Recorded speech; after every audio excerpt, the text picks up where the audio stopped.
The gospel text of today is taken from the Gospel of Matthew, chapter 17, verses 10 to 13.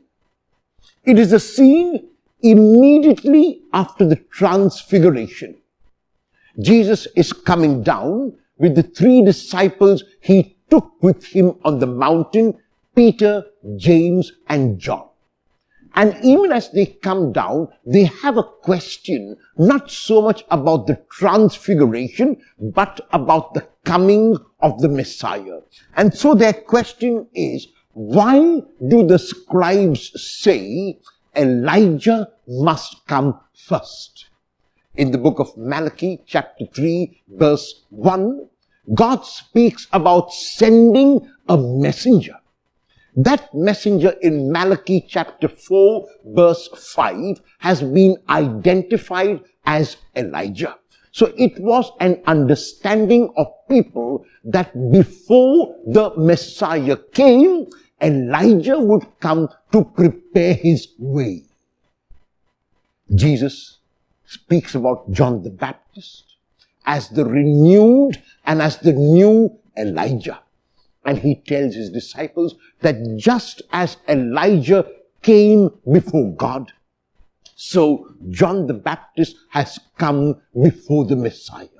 However, because of the lack of openness of people, because they were expecting a different kind of messenger, they rejected John and did not accept him. As a matter of fact, Herod even imprisoned John and finally beheaded him. In other words, the messenger Elijah, represented by John in the New Testament, was rejected. He was not regarded as the Messiah. So very obviously, if the messenger who pronounces the Messiah was rejected, it is not very likely that the Messiah himself would be accepted. And so Jesus tells them that they did whatever they pleased to this Elijah who has already come as represented by John the Baptist. The implication is that they will do the same with the one who comes after John because they will not accept him as the Messiah.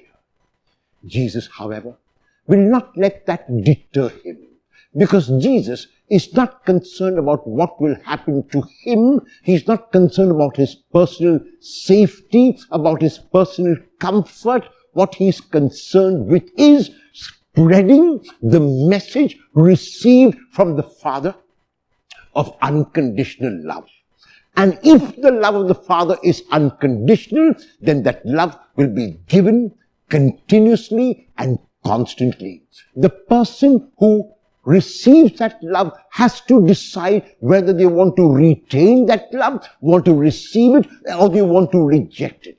The invitation of Jesus is always a free invitation. No one is coerced to accept the love. No one is forced to accept the love. No one is pressured to accept the love. But the love will keep being given because the giver is free. The acceptance of that love depends on each individual.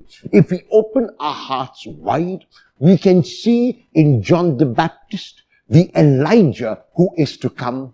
And then we can see in Jesus the Messiah, the Son of God. This Son of God invites us and challenges us today not to keep the love which he pours into our hearts within ourselves. The love that we have received has to be a love that is shared. Love is doubled when it is shared. Love is only genuine when it is shared. Will you first open your heart wide to receive God's unconditional love?